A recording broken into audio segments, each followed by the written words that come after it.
Vamos ler a palavra de Deus. Se você trouxe sua Bíblia, abra por favor em Apocalipse 19 e nós vamos ler a partir do verso 11.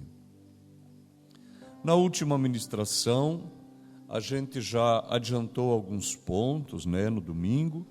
Então hoje nós não vamos falar com detalhe dos primeiros 3 versículos, porque a gente já caminhou sobre eles. Mas nós vamos fazer, quem sabe, uma pequena revisão. Diz assim a Escritura, Apocalipse 19, verso 11. Vi o céu aberto, e eis um cavalo branco. O seu cavaleiro se chama Fiel e Verdadeiro, e julga e peleja com justiça. Os seus olhos são chama de fogo. Na sua cabeça há muitos diademas. Tem um nome escrito que ninguém conhece, senão ele mesmo. E está vestido com um manto tinto de sangue. E o seu nome se chama A Palavra de Deus. O nome pelo qual se chama é A Palavra de Deus. Na minha tradução diz, e o seu nome se chama O Verbo de Deus. Todas essas traduções estão corretas e elas são a transliteração, quer dizer, o tradutor ele achou uma maneira que entendeu apropriada para verter a ideia original para o português. Graças a Deus pelos tradutores, irmãos, glória a Deus. A tradução eventualmente ela não é perfeita, mas o cristão que se dedica a estudar, a ler, o Espírito Santo está com ele. O Espírito Santo está com ele. Vai dar a compreensão perfeita, boa, fiel. Eu lembro um texto que eu escrevi e eu contratei uma professora de português para ela corrigir. E essa professora, então, ela, muito profissional, sublinhava em amarelo ou grifava em amarelo aquilo que ela disse era melhor você mudar. E em vermelho ela disse, é obrigatório que você mude. E eu, na minha ignorância, falei, mas professora, a ideia é a seguinte. Ela falou, isso não interessa, porque o teu leitor não vai ter você lá para dar a melhor compreensão, o melhor entendimento.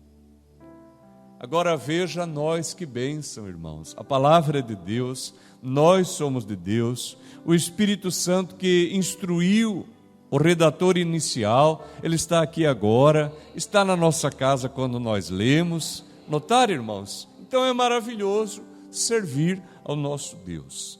Aqui, irmãos, no versículo 11, há um sinal de alerta, porque diz assim, vi o céu aberto e eis um cavalo branco. Olha o que diz no versículo 15, sai da sua boca uma espada afiada. Guarde isso, irmãos. E agora venha, por favor, para o capítulo 1. Irmãos, a pessoa que deseja estudar a palavra, ela precisa ter paciência, ela precisa ter tranquilidade, ela deve ter prazer em ler a palavra de Deus. E uma coisa que eu aprendi e sei, irmãos, com certeza no meu coração, quando nós estamos lendo, estudando a palavra, nós estamos sendo curados. Nós estamos sendo curados, irmãos. O último curso que eu fiz, uma das aulas, o que foi dito é que 85% das doenças que chegam aos consultórios, elas têm fundo emocional. Doença de pele, do cabelo, do rim, do fígado, do pâncreas, dos pulmões, até dos ouvidos. Irmãos, são doenças emocionais não curadas, mas que depois se convertem em doenças orgânicas, porque elas não foram tratadas no tempo apropriado. Agora veja, quando você está lendo a palavra, o Senhor está curando você. Você nem sabe, está te prevenindo, está te fortalecendo, tua imunidade está subindo. E olha uma coisa que eu aprendi essa semana, que eu ouvi essa semana, irmãos. O Senhor Jesus, todos nós já sabemos essa primeira parte. Ele disse assim: recebereis poder ao descer sobre vós o Espírito Santo. E agora um irmão, ele dizia que um estudo feito nos Estados Unidos constatou que quando o cristão fala noutras línguas, ele é curado de enfermidade. A leitura científica foi feita do cérebro dele, porque nos aparelhos ficou evidente que algumas áreas do cérebro só são ativadas quando o ser humano fala em outras línguas. Olha que maravilha, irmãos. Olha que maravilha. Servir a Deus é um chamamento para cura, para a saúde. Amém, queridos? Que o Senhor libere essa cura aqui nesta noite. Então você está no capítulo 1. Diz assim o versículo 12: voltei-me para ver quem falava comigo, e voltado vi 7 candeeiros de ouro, e no meio dos candeeiros um semelhante a filho de homem, com vestes talares, e cingido à altura do peito com uma cinta de ouro. A sua cabeça e cabelos eram brancos como alva lã, como neve, os olhos como chama de fogo, os pés semelhantes ao bronze polido, como que refinado numa fornalha, a voz como voz de muitas águas. Tinha na mão direita 7 estrelas. Olha agora. E da boca saía-lhe uma afiada espada de 2 gumes. O seu rosto brilha como o sol na sua força. Irmãos, nós não vamos caminhar outra vez sobre esse texto, porque já o fizemos. Mas para lembrar os irmãos, aqui várias características do Senhor, elas são apresentadas nesses pouquíssimos versículos. Então, aspectos do seu ser nos são revelados nessa leitura. E uma dessas características é que da sua boca sai uma aguda espada de 2 fios. Agora venha, por favor, para o capítulo 2, o versículo 12. Diz assim: ao anjo da igreja em Pérgamo escreve: estas coisas diz aquele que tem a espada afiada de 2 gumes. O que o Senhor da igreja está fazendo? Havendo tido uma apresentação inicial do seu ser, do seu poder, da sua glória, depois em cada uma das epístolas para as igrejas da Ásia, um pequeno detalhe agora é apresentado. Então, para uma das igrejas ele fala: isso diz aquele que tem na mão as 7 estrelas. Notaram? Os 7 candeeiros. Então ele vai agora pegando pequenos detalhes, porque já houve uma apresentação completa inicial. E para a igreja de Pérgamo ele diz: isto diz aquele que tem a espada afiada de 2 gumes. Agora venha, por favor, para o capítulo 6. Diz assim o versículo 1: vi quando o cordeiro abriu um dos 7 selos, e ouvi um dos 4 seres viventes dizendo, como se fosse voz de trovão: vem. Irmãos, para quem não esteve nesse dia, talvez na sua tradução, que é a Revista e Corrigida, aparece vem e vê. Mas esse e vê, ela é um equívoco. É um equívoco. Porque como várias vezes João disse no seu escrito: eu ouvi uma voz, eu vi. Então, possivelmente o tradutor, encharcado desse pensamento, ele fez esse acréscimo achando que ajudava a compreensão. Mas quando você vai no texto original, não está escrito vem e vê. Por quê? Porque o anjo, ou melhor, o ser vivente, não está falando com João. Guarde isso, os irmãos estão entendendo? O ser vivente não está falando com João. O que está acontecendo? Há 4 cavaleiros preparados. O branco, o amarelo, o vermelho e o preto, cada um tem uma função. Mas eles não podem fazer absolutamente nada sem que o nosso Deus ordene. Aleluia! Guarde isso, porque isso fala de poder, fala da soberania do nosso Deus. Então os 4 cavalos e os cavaleiros estão esperando a ordem. Somente quando o ser vivente diz, vem, então aquele cavalo se apresenta com o seu cavaleiro. Os irmãos notaram isso? E agora, diz assim, versículo 2, vi então, e eis um cavalo branco, e o seu cavaleiro com um arco, e foi-lhe dada uma coroa, e ele saiu vencendo, e para vencer.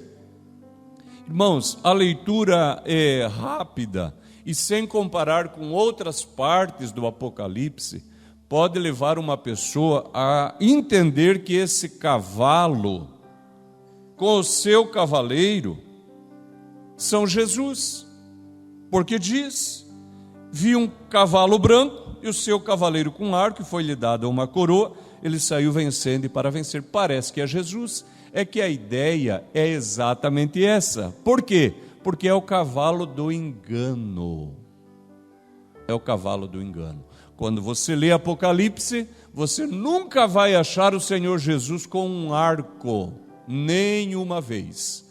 A arma apresentada como fazendo parte do seu poder é a espada que sai da sua boca. Amém até aqui?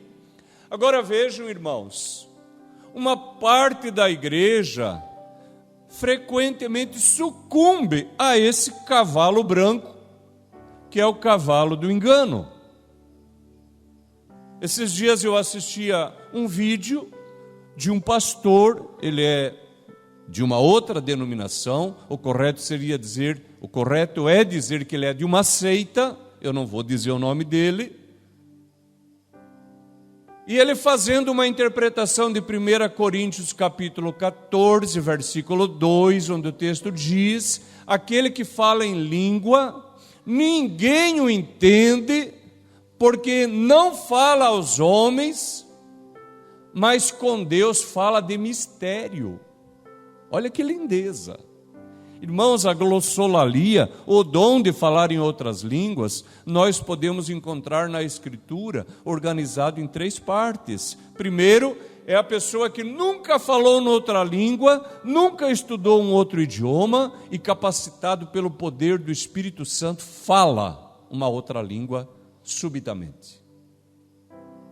Isso vocês podem estudar, por exemplo, no Avivamento, em Los Angeles, lá na Rua Azusa, em 1906. Ali começou, nesse novo tempo, esse derramar, essa profusão do Espírito Santo.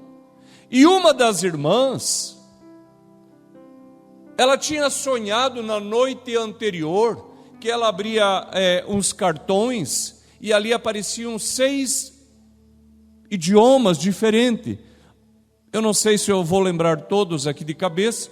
Era o latim, que é uma língua morta, hebraico, grego, alemão, me parece que japonês e francês, se não me foge a memória. 6 cartões com 6 idiomas escritos.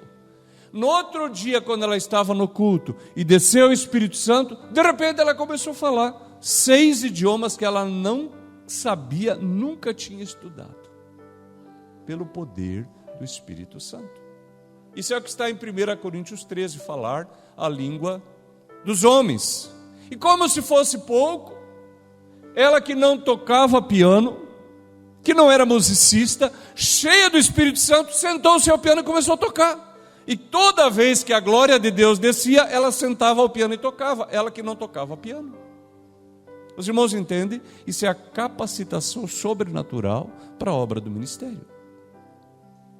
O nível 2 é falar a língua dos anjos. Qual é o perigo? Qual é o problema? É que os demônios também entendem, porque é a língua dos anjos. Então uma pessoa ela pode estar falando em línguas, os anjos de Deus ouvem, os demônios também ouvem. 14:2, nível 3. O que fala em língua, ninguém o entende, porque com Deus fala de mistério. Aleluia, glórias a Deus. E eu já tive o privilégio de às vezes saber que eu estava falando esse nível 3. Agora esse pastor, ele ironizou, ele interpretou como se Paulo estivesse ironizando, irmãos. E como ele é um homem muito viajado, ele diz: toda vez que eu levo grupos para Israel e para a Ásia Menor, e me sento em Corinto, e falou do templo de Apolo, e falou das sibilas e das prostitutas cultuais do templo de Diana. O que ele estava fazendo com isso, irmãos? Ele estava fundamentando a autoridade dele. Os irmãos entendem isso? Olha a astúcia. E depois dele ter granjeado a credibilidade dos ouvintes, ele disse com todas as letras, é só você assistir o vídeo, que na verdade o que Paulo estava dizendo é assim: quem fala em línguas fala com Deus, ironizando. Irmãos, eu sei que eu falo com Deus em línguas. O que esse homem fala não me interessa, é um espírito de engano. Vou dar um outro exemplo. E irmãos, esse pastor anda em igreja pentecostais, dando curso, ministrando palestras, ganhando salário, não salário mensal, mas o que eu quero dizer, ofertas generosas, para pregar em igrejas pentecostais. O que esse homem é? Um espírito de engano. Eu vou dar um outro exemplo de um pastor famoso, se depois particularmente você quiser o nome eu te dou, e dou o link. Olha o que ele diz, que o dízimo não é uma ordenança bíblica. E os avarentos, aleluia, finalmente. A pessoa nem percebe a sequência da fala, e eu vou compartilhar com vocês. Ele disse assim: porque na Europa, as pessoas ganham tanto dinheiro, que se elas fossem dar o dízimo, ia sair dinheiro pelo ladrão. Aqui quem já viu uma caixa d'água sabe o que é o ladrão. É aquele cano, se a boia falhar e tiver excesso de água, vai sair água por aquele cano chamado ladrão. Ele falou assim: então lá os irmãos combinam um valor 3%. Onde é que está na Bíblia isso? 5%. O crente nem percebe, ele já foi feito cativo pela cilada, ele já é avarento, ele já não é dizimista. Aí ele ouve um pastor famoso, irmãos, é pastor famosão, não é pastor de bairro como o irmão Enéas, pastor famoso, internacional, e que prega em igrejas onde os crentes dão o dízimo. Olha só o cavalo branco. Ele falou assim: se os crentes forem dizimistas na Europa, vai sair dinheiro pelo ladrão. Eu pergunto para você, você consegue lembrar uma igreja grande na Europa? Fala aí. Irmãos, as agências missionárias já dizem que a Europa é pós-cristã. Irmãos, templos cristãos foram transformados em restaurantes, bibliotecas e, caia da cadeira, mesquitas islâmicas. Irmãos, você tem tanto dinheiro como ele diz? Mentira, mas ele fala daquela altura dele, o pessoal crê. Você tem tanto dinheiro, paga pastores pentecostais, irmãos, para só pregar a palavra, envia missionários. Envia missionário aqui para o Brasil. O nosso Nordeste está carentíssimo de evangelização. Os irmãos entendem o que é um espírito de engano? A pessoa vem, irmãos, ela tem credibilidade, e a igreja ainda paga oferta para essa gente, devia de mandar embora, mas não se apercebe. Por quê? Porque a pessoa está ali montada num cavalo branco, cavaleiro com arco, ganhou uma coroa, e o texto diz, saiu vencendo e para vencer, e está vencendo mesmo. Agora volte, por favor, para o capítulo 19, no versículo 15, diz assim: sai da sua boca uma espada afiada. Esse é Jesus. Esse é Jesus. E os autores, os intérpretes concordam que quando diz que saía ou que sai, não está falando de algo que aconteceu, de algo que está parado, de algo estático, mas significa que Cristo continua falando no meio da igreja, a favor do seu povo e contra o inimigo. Amém, queridos? A espada, ela continua a sair da boca de Cristo. Agora o texto diz: seguiam-no os exércitos que há no céu. Venha por favor para Josué, capítulo 5, versículo 13. Então, estando Josué ao pé de Jericó, levantou os olhos e olhou, e eis que se achava em pé diante dele um homem que trazia na mão o quê? Espada, não é arco. Trazia na mão uma espada nua. Chegou-se Josué a ele e disse-lhe: és tu dos nossos ou dos nossos adversários? Respondeu ele: não, sou príncipe do exército do Senhor e acabo de chegar. Então Josué se prostrou com o rosto em terra e o adorou e disse-lhe: que diz meu senhor ao seu servo?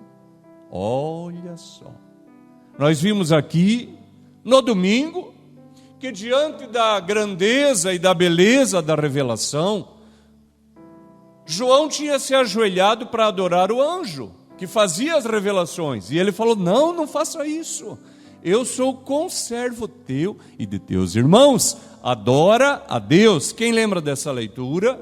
Agora olha aqui a diferença, Josué se prostrou com o rosto em terra e o adorou, ele não disse levanta. E pergunta a Josué: que diz meu senhor ao seu servo? E respondeu o príncipe do exército do Senhor a Josué: descalça ou tira as sandálias dos teus pés, porque o lugar que estás é santo. E fez Josué assim. Aleluia.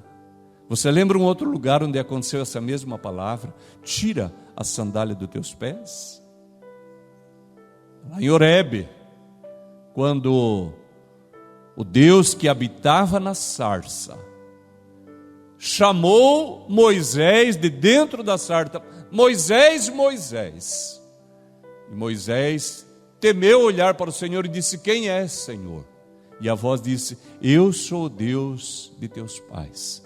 Eu sou o Deus de Abraão, de Isaque e de Jacó. Eu tenho ouvido e tenho visto atentamente a aflição do meu povo. Por isso, conheci as suas dores e desci para livrá-los e para fazê-los subir a uma terra ampla e espaçosa, terra que mana leite e mel. Tira a sandália dos teus pés. Aleluia. O mesmo Senhor que habitava na sarça estava também lá ao pé de Jericó e deu a palavra de vitória para Josué. Notem, irmãos, agora nós temos então uma manifestação pré-encarnada do Senhor Jesus. E aqui, voltando para Apocalipse 19, versículo 14, diz que seguiam-no. Por quê? Porque ele era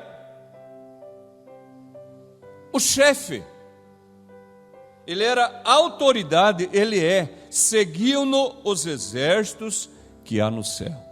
Aqui fala da autoridade do Senhor Jesus. Toda autoridade me foi dada no céu e na terra. Mateus 28, 18. Olha só. Então seguiam-no os exércitos que há no céu, montando cavalos brancos, com vestiduras de linho finíssimo, branco e puro. Sai da sua boca uma espada afiada, para com ela ferir as nações. E ele mesmo as regerá com cetro de ferro, e pessoalmente pisa o lagar do vinho do furor, da ira do Deus Todo-Poderoso. Esses dias eu estava lendo um comentarista, e ele estava tentando dizer que a ira de Deus não é a ira. Eles querem transformar em Deus melhor do que Deus é. Irmãos, o texto diz ira e que mais? Furor. O que é ira? É um movimento violento do ser na direção do ofensor. É isso. um movimento. E a ira não é pecado. Você conhece a palavra de Deus que diz: irai-vos, mas não pequeis. Notaram? A ira não é pecado. A ira é um movimento violento. E o Senhor, Ele se movimentará nos últimos dias violentamente contra o homem ímpio. Agora, o texto diz que Ele vai ferir as nações, as regirá com cetro de ferro, pessoalmente pisa o lagar do vinho do furor, da ira do Deus Todo-Poderoso. Venha, por favor, para Gênesis capítulo 49, um texto que com bastante frequência nós temos nos reportado, e eu espero que a igreja tenha aprendido a se referir a essa revelação que o Senhor deu para Jacó, já nos momentos finais da sua vida. Quando Jacó está morrendo, ele reúne a família e vai abençoando, mas de repente a sua boca se abria em palavra profética. Com certeza ele não entendia exatamente o que era que saía da sua boca. Diz assim o versículo 8, Gênesis 49, versículo 8: Judá, teus irmãos te louvarão. De qual tribo é o Senhor Jesus? Judá. A tua mão estará sobre a cerviz de teus inimigos. Os irmãos sabem que a cerviz é aqui. Está no pescoço dos teus inimigos. Os filhos de teu pai se inclinarão a ti. Judá é um leãozinho. Da presa subiste, filho meu. Encurva-se e deita-se como leão, e como leoa, quem o despertará? Agora, o cetro não se arredará de Judá. Olha o cetro aqui. O cetro fala de autoridade, daquele que rege, daquele que é o rei. Nem o bastão de entre seus pés, até que venha Siló, e a ele obedecerão os povos. Ele amarrará o seu jumentinho à vide, e o filho da sua jumenta a videira mais excelente. Lavará as suas vestes no vinho, e a sua capa em sangue de uvas. Olha que maravilha. Ele está vendo de longe aquilo que acontecerá com um descendente de Judá, mas ele ainda não tem a revelação. Mas em algum momento abre-se uma janela, e por isso que ele diz então, no versículo 18, ele diz assim: a tua salvação espero, ó Senhor. Se você for procurar na Bíblia hebraica interlinear na internet, qualquer um pode fazer isso, irmão. Tem um pouquinho de paciência e você vai ver que a raiz de salvação, quando ele diz assim, a tua salvação espero, a raiz é Yeshua. É como se ele dissesse, o teu Jesus eu espero, ó Senhor. Aleluia. Uma fala maravilhosa. Agora venha, por favor, para Isaías capítulo 63. Louvado seja o nome maravilhoso do Senhor. Diz assim Isaías 63: quem é este que vem de Edom, de Bosra, com vestes de vivas cores, que é glorioso em sua vestidura, que marcha na plenitude da sua força? Sou eu que falo em justiça, poderoso para salvar. Quem que pode falar isso? Cristo. Aí diz assim, versículo 2, há uma pergunta: por que está vermelho o traje e as tuas vestes, como as daquele que pisa uvas no lagar? Ele responde: o lagar eu o pisei sozinho, e dos povos nenhum homem se achava comigo. Pisei as uvas na minha ira, no meu furor as esmaguei, e o seu sangue me salpicou as vestes e me manchou o traje todo. Porque o dia da vingança me estava no coração, e o ano dos meus redimidos é chegado. Aleluia, glória a Deus. Duas coisas juntas: o ano dos redimidos, ou seja, o tempo da nossa redenção, Maranata, vem Senhor Jesus, e o tempo que o Senhor dará o justo pagamento para o ímpio e para o rebelde. É isso que está dito.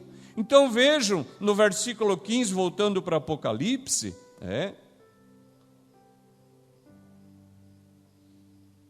Diz que ele pessoalmente pisa o lagar do vinho do furor da ira do Deus Todo-Poderoso. 16, tem no seu manto e na sua coxa um nome escrito: Rei dos Reis e Senhor dos Senhores. Irmãos, o cristão ele faz um movimento pendular com bastante frequência, se ele não tiver maturidade. Há alguns crentes que pegam um texto de Levítico para dizer que o cristão não pode fazer tatuagem. E outros pegam esse texto para dizer que pode, porque Jesus teria uma tatuagem.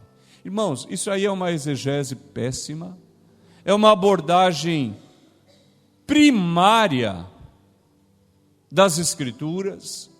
Nenhum nem outro texto está falando absolutamente nada disso.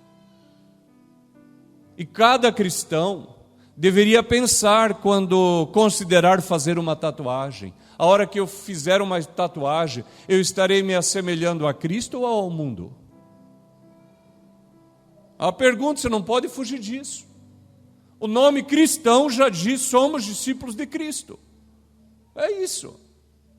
Mas esse não é o nosso tema. E eu particularmente não perco tempo, irmãos, porque o crente, quando ele entra por um caminho de rebelião, não tem nada que tire ele daquela direção. Agora diz assim o versículo 17: Então vi um anjo posto em pé no sol, e clamou com grande voz: Falai a todas as aves que voam pelo meio do céu, vinde, reuni-vos para a grande ceia de Deus. Olha o que diz o capítulo 7, o versículo 1. Volte um pouquinho, por favor. Diz assim: Depois disto vi 4 anjos em pé, nos 4 cantos da terra, conservando seguro os ventos da terra, para que nenhum vento soprasse sobre a terra, nem sobre o mar, nem sobre árvore alguma. Então nós temos aqui anjos que têm autoridade sobre o vento. Há quem se irrite com isso, mas não há como fugir do que está escrito. E não fui eu que escrevi. Eu folgo com isso. No capítulo 16, no versículo 5, diz assim, capítulo 16, versículo 5: Então ouvi o anjo das águas. Olha só, o anjo das águas. O que esse tipo de detalhe traz ao nosso entendimento? Porque aqui nós temos um anjo posto em pé no sol. O que esses detalhes, irmãos, revelam é que o nosso Deus tem o poder e o controle dos elementos, dos planetas, dos universos, dos sóis. Não há nada que fuja do seu poder. É por isso que alguns pregadores, com excelente interpretação, dizem: ainda que a vida e as tuas finanças e a tua saúde, ou o que quer que você considere importante, ainda que isso tenha escapado das suas mãos, continuará perfeitamente no controle e na mão de Deus. Você pode confiar nele. Esse tipo de texto, irmãos, traz esta compreensão. E agora ele faz um chamamento para todas as aves: vinde, reuni-vos para a grande ceia de Deus, para que comais carnes de reis, carnes de comandantes, carnes de poderosos, carnes de todos, quer livres, quer escravos, tanto pequenos como grandes. Amém. Venha para Ezequiel, no capítulo 39, por favor.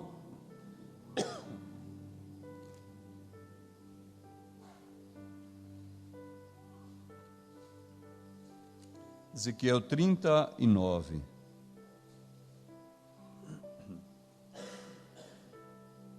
Diz assim o versículo 4: Nos montes de Israel cairás tu e todas as tuas tropas e os povos que estão contigo, a toda espécie de aves de rapina e os animais do campo, eu te darei para que te devorem.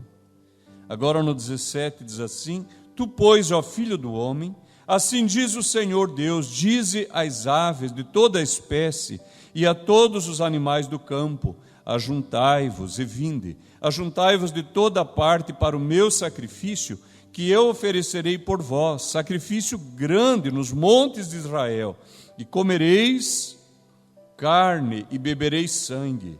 Comereis a carne dos poderosos e bebereis o sangue dos príncipes da terra, dos carneiros, dos cordeiros, dos bodes, dos novilhos, todos engordados em Bazã. Olha o que acontece, queridos irmãos. Alguns eruditos, notadamente a alta crítica, eles tentam convencer o leitor bíblico, estudioso da palavra de Deus, de que João, ele tinha em mente o que estava acontecendo na igreja dos seus dias e ao problema do Império Romano e da perseguição que Nero infligia aos cristãos, e que, portanto, João teria parado em algum momento e começado a esquematizar uma palavra ou um escrito que levasse consolo, que levasse esperança para aqueles crentes tão assolados, tão flagelados. E quando você lê, você pensa: que bonito, olha, que bonito. Irmão, mentira. Mentira. E eles tentam argumentar isso, porque quando você lê Apocalipse, você nota que em outras porções das Escrituras há trechos similares ou idênticos. Então eles dizem, com certeza João se amparou nos escritos de Zacarias, e se amparou nos escritos de Daniel, e se amparou nos escritos de Ezequiel. E o crente simples, ele olha e fala: é mesmo, é mesmo. Irmãos, mentira, mentira. Eu chamei a atenção dos irmãos e reitero a palavra de revelação que Deus tem nos dado. Abra a sua Bíblia em Lucas, por favor. Isso é tudo cavalo branco, irmãos. Lá do capítulo 6, é um espírito de engano. Lucas capítulo 1, diz assim, o versículo 1: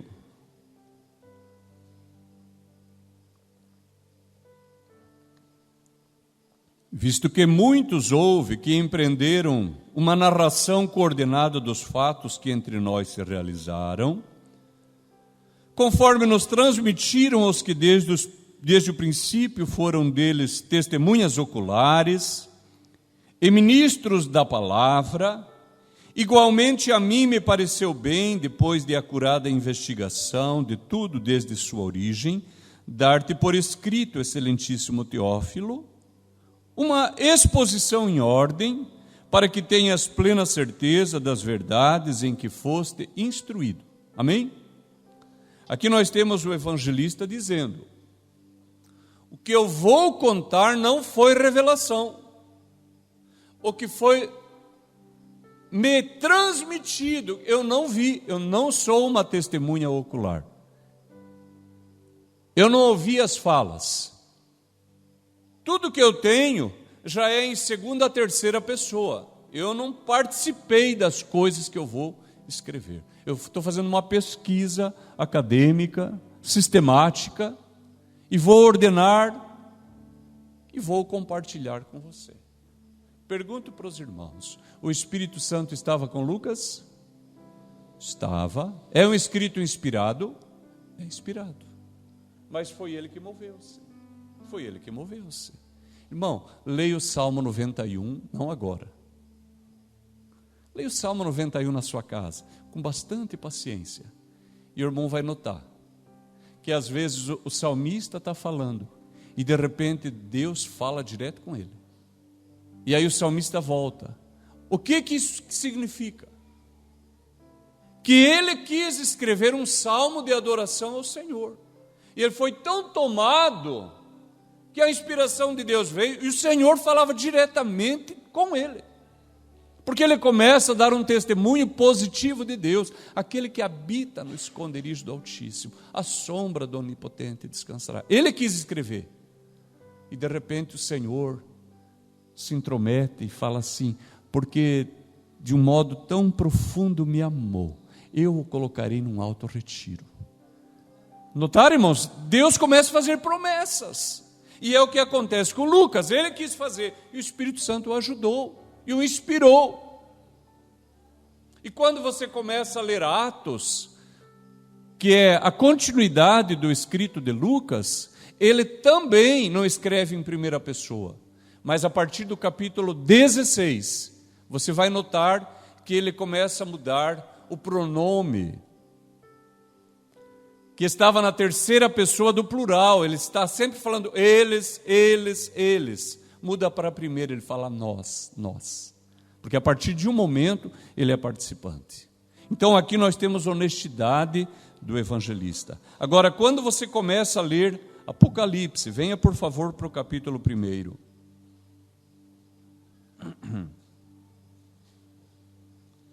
Diz assim no versículo 10: achei-me em espírito no dia do Senhor. Aqui me permita um parênteses. Quando você lê os profetas, a expressão dia do Senhor significa o escatom de Deus. É um dia terrível, dia de trevas, dia de sofrimento, dia de angústia. O dia de Deus, o dia do Senhor, é isso.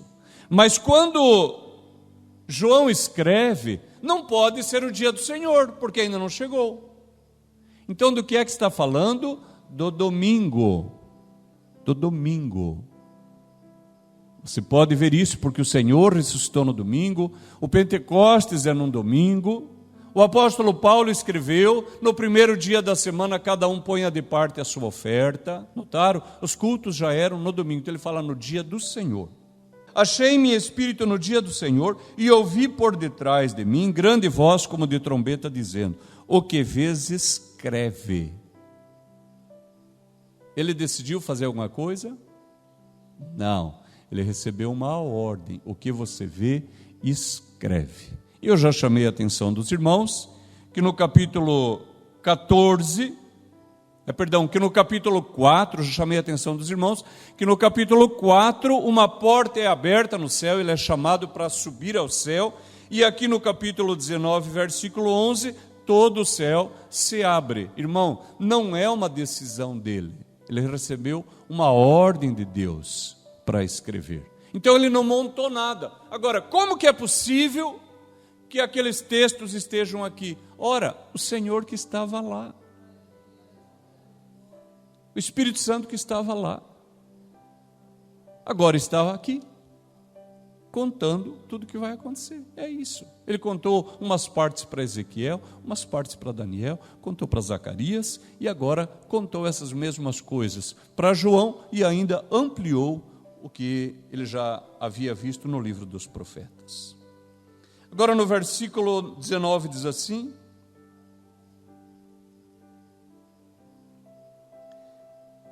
e vi a besta e os reis da terra com os seus exércitos congregados para pelejarem contra aquele que estava montado no cavalo e contra o seu exército. Olha o que diz no capítulo 12, o versículo 7. Capítulo 12, versículo 7.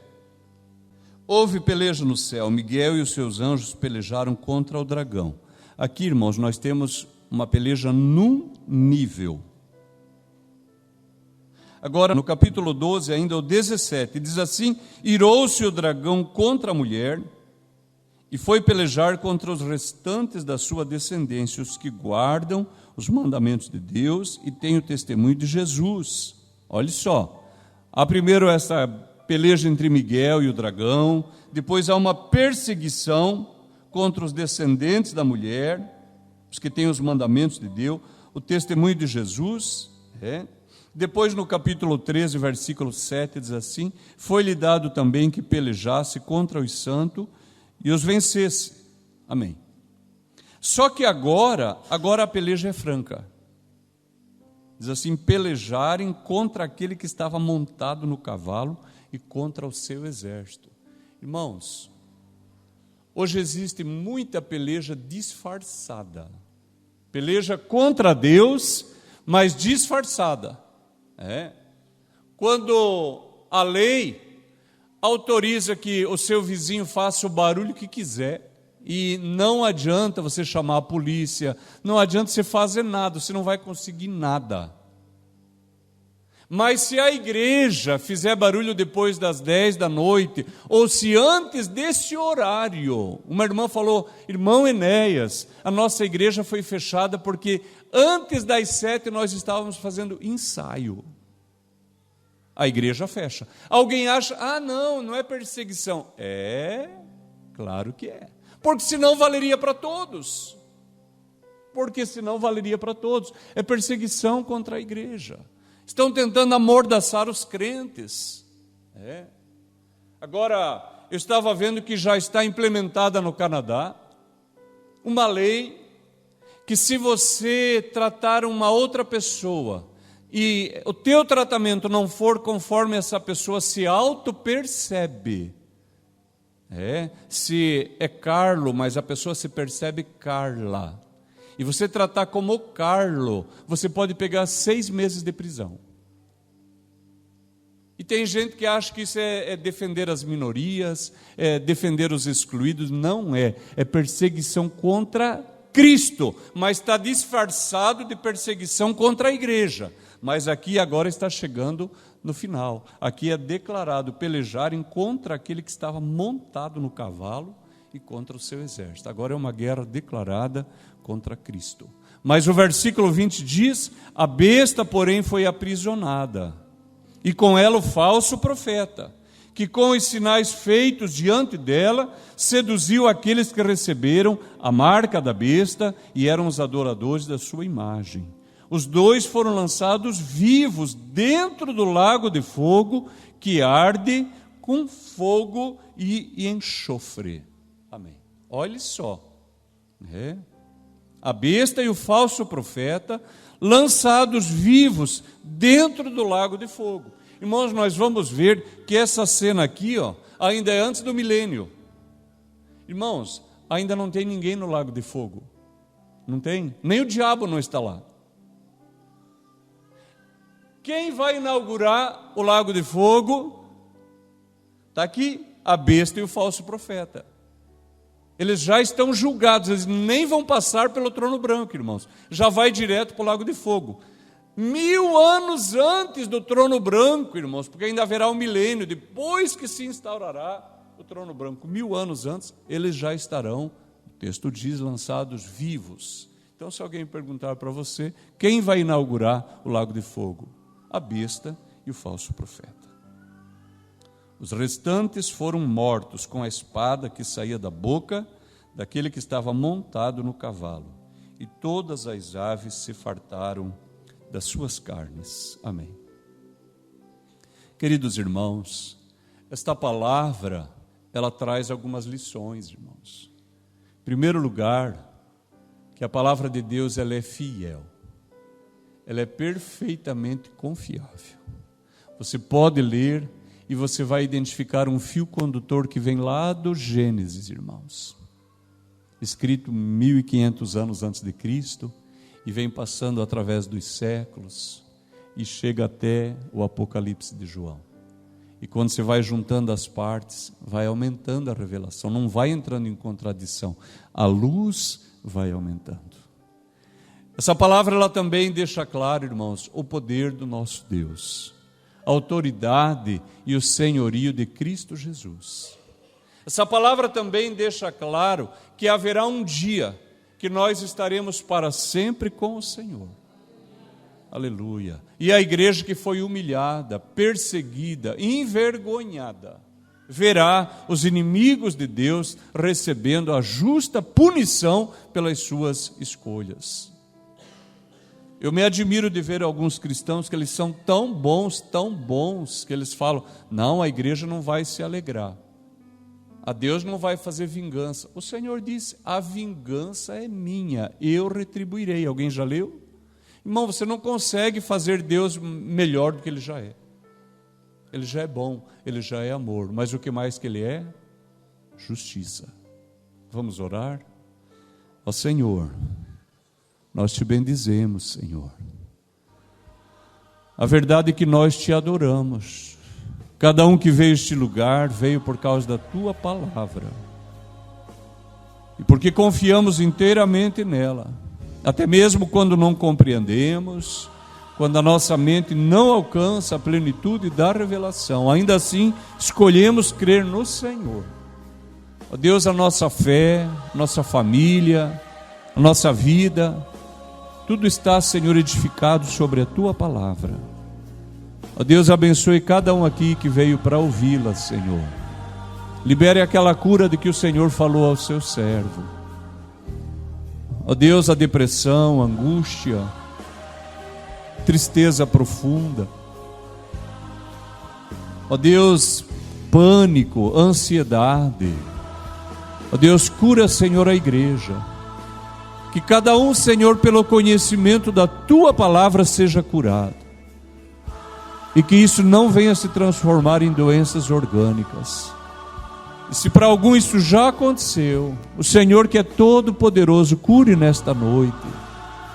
Aleluia. Ó Senhor, cura, Senhor, as doenças da pele, do cabelo, a doença do fígado, do rim, do pâncreas, as doenças do pulmão, Senhor. Todas as doenças sejam curadas pela presença de Cristo, que é poder, que é autoridade, para quem toda autoridade foi dada. Ó Senhor, cure-nos nesta noite. Cura também a nossa alma, Senhor, que possamos ser vacinados pela palavra, que possamos ser fortalecidos por ela, e que quando o Senhor vier buscar a sua igreja, cada um aqui seja contado entre aqueles que subirão para estar para sempre com o Senhor. Nós oramos assim, em nome do Pai, do Filho, do Espírito Santo. Amém e amém. Graças a Deus. Que Deus nos abençoe com esta palavra, no nome de Jesus. Amém e amém.